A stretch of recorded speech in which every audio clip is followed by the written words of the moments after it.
The way I look at this is that there are many different gods and spirits and entities that people have prayed to throughout the history of civilization. I believe that what they were trying to articulate was this universal energy that we can all feel and embody.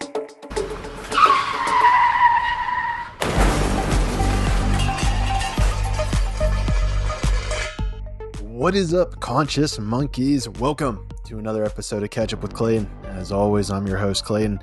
In today's episode, we are actually going to get into spirits and gods of the ancient world and likely of the present day world as well. But before we get into that, I do want to have a quick announcement, which is I am officially announcing, drumroll please, my first ever meditation retreat. So let's go. Anyone who has ever wanted to become a better meditator, if you wanted to meet me in person, this is your opportunity. April 30th to May 6th, if I can say 6th, May 6th. Okay, there it is. I got to get better at that if I'm going to be announcing this. April 30th to May 6th, we will be meeting up in Costa Rica to do a meditation retreat. And I'm giving you a 10% discount. You can check the link below, but on checkout, type in podcast listener 10 and you'll get a 10% off coupon because I want to give back to you guys because you're listening to the podcast. And this is my baby. This is my bread and butter. I know I've exploded on Instagram and TikTok, and quite frankly, it's cool, but I'm ready for the podcast to explode. So I want you guys to be treated for listening to my baby, my precious, my pride and joy, everything. So go pod listener 10 at checkout. We're going to be meditating. We're going to have a yoga instructor there to do some yoga, some flows. We're going to do some breath work. And basically you're going to get all of these different elements that you can use in your daily life. So this really isn't just about a singular week. These are things you're going to be able to take back home with you to your hometown and use every single day. Anytime you find yourself in stress, despair, you want to unlock another layer of yourself, you'll always be able to come back to these meditations. I cannot urge you more than anything. I really can't. If you want to learn more about it, go check the link below. And also, we are only going to be able to accommodate the first 24 people that show up. So make sure you're in the very first 24. Otherwise, well, you'll have to wait till the next one. But let's get into what I wanted to talk about today.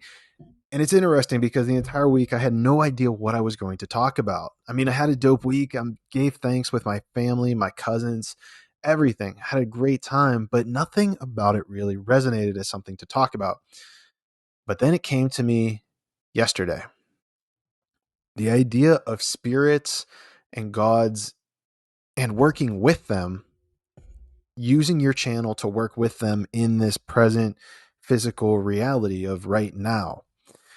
And I know that this is an idea that the Western world, the Western society, Western culture will resist and push back against. But that's totally cool because I want to figure out a way that we can bring these Eastern ideas into the Western world or even our practices of today.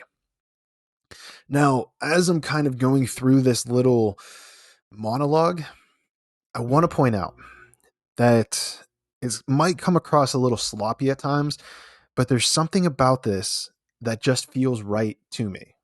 There's something in here, and I'm not quite sure what it is. So again, listen, and when you feel inside your body that something resonates, take it with you.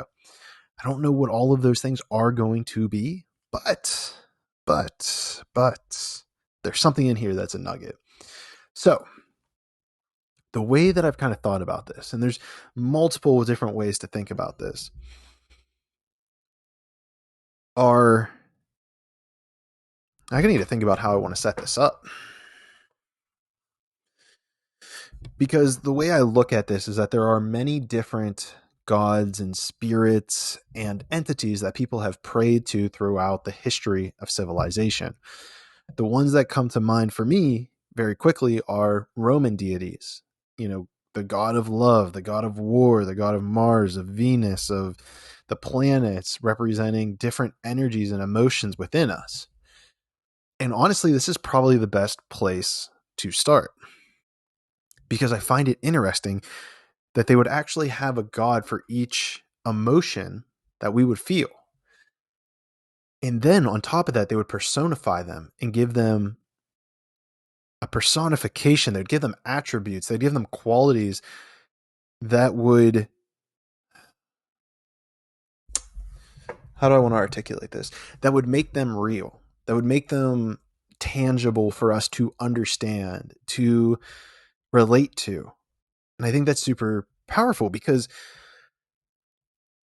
whenever we talk about being happy or being sad or being in love, it's like this energy that we're trying to place a word on to communicate an idea to somebody else. So, what I believe the ancients were trying to do is, maybe they didn't actually believe that there were these men and women kind of in this higher realm or higher place of existence who were pulling the strings as if the humans were puppets in this society that we're playing with. No, no, no. I believe that what they were trying to articulate was this universal energy that we can all feel and embody. So whenever they say the God of love has embodied you or has overcome you, it means that that energy is what's filling you. The God of war, oh, the God of war has taken upon this king, and so he became very tyrannical and went off into the seven kingdoms to slay people and conquer kingdoms. And because they were possessed by this energy, this frequency of the emotion, and we're going to personify it by giving it a name, which is also important, because then you're personifying the action. It's almost like there's the energy of love, right? And I wish I knew which god, bear with me one second, god of love in ancient Rome, ancient Roman culture. Because the point I'm trying to get at here is that they say Cupid. No way. Is Cupid actually the. Really? Huh. Maybe it was Cupid. So, what it's trying to do is it's trying to create this story, and Cupid represents the human embodiment of love. And the point of Cupid is to give a story to how love can energize and come into your life, and how you're able to then use this love to create connections and to create a relationship with the people that you wish to create it with. So we know that there's the energy, which is love, but we don't understand how to use it or the powers that it actually has. And so therefore we give it a story and then put the hierarchical person that is Cupid at the top of the love pyramid and say, okay, if you wish to embody love, you need to take on the attributes that is Cupid. I hope that made some sort of sense. And then what happens is over time, we all agree, at least a majority of people agree on what those stories are, and give energy to the name of what it is of this person, right? So this is a key, right? Because I want to link this back. Remember, the goal of this is to link it back to spirituality, and we're going to use this in our channeling. So let me link this back. So we have Cupid, right? And Cupid is a name, right? Like it's so real, you already knew. Like whenever I looked it up, who is the ancient god of love, and I said Cupid, it kind of dumbfounded me. I was like, oh, I knew Cupid was love, but I didn't know it was the ancient Romans. Like that's where it came from. So the name makes it so much more powerful than just the energy.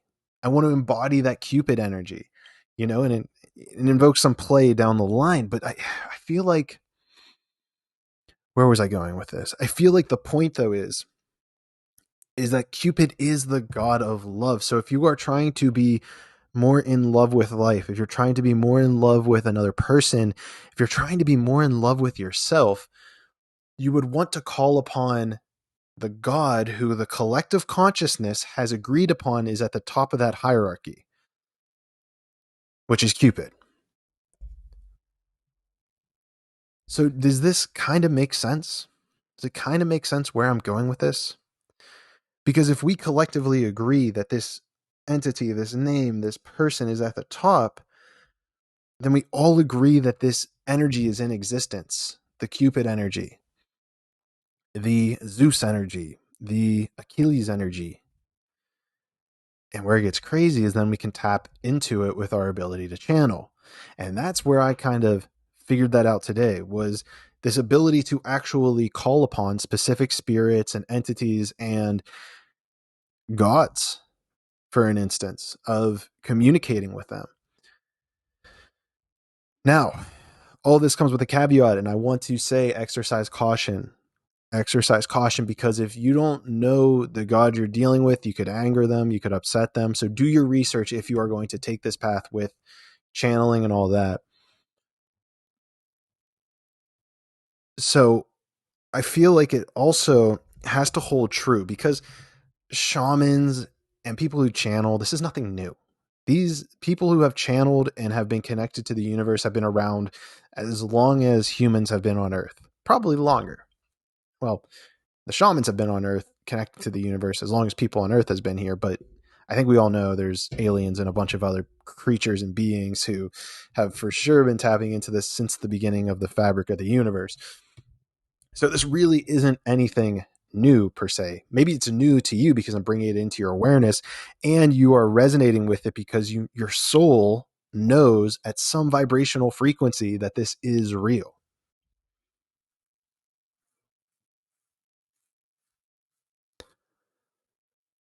So then the question becomes, is if you look around at all the different gods and different societies and different organizational structures, you can talk to every single one of them. Now, with this being said,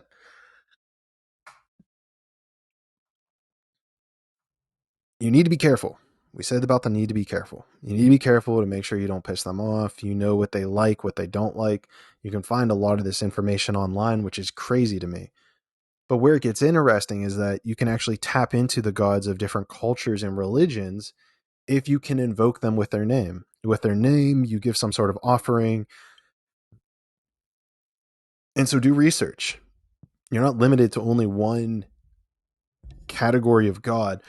What I would say is that the ones that are probably more pronounced, more well known, like Cupid, for instance, they're going to have a greater energy, in my opinion, because we more agree that they exist because of them being articulated in a more correct fashion.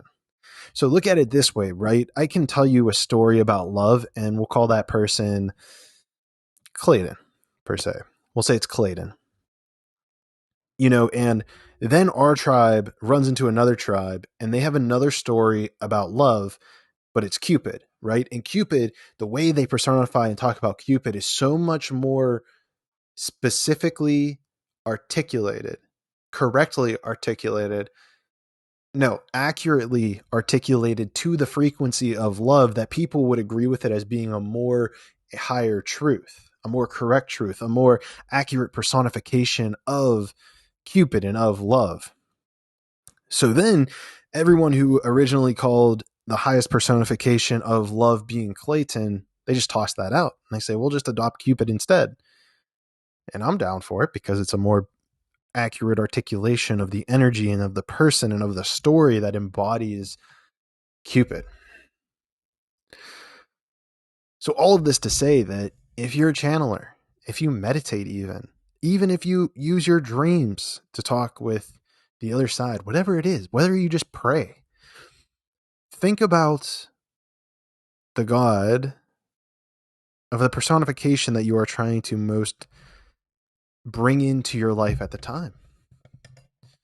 I did this with money. I honestly did. There was a god of wealth, war, and fertility of the Celtic culture. I'm not remembering his name off the top of my head. Maybe I'm not supposed to remember his name. But I connected with him, and he brought forth a bunch of opportunities into my life in less than 24 hours. So the whole goal that I'm trying to get at here is to encourage you to look into some other gods. If you do channeling, even if you use your dreams, whatever it is you do, even if you just meditate, call out the different gods, see what resonates with you. If you're looking for a specific answer, ask the specific God who's going to be able to most help you with that answer. I hope that made sense. This is going to be a quick one today, but that's all I think I've got for you. Go check out the meditation below. If you're not ready to sign up for the meditation, sign up for the free meditation challenge that I did. It's 9 meditations that are 9 minutes long. They're super dope, but they're short. And whenever we meditate in Costa Rica, it's going to be a lot longer. But those are there. Go click the link below. Also, go click and follow the socials wherever you listen to this on Instagram, YouTube.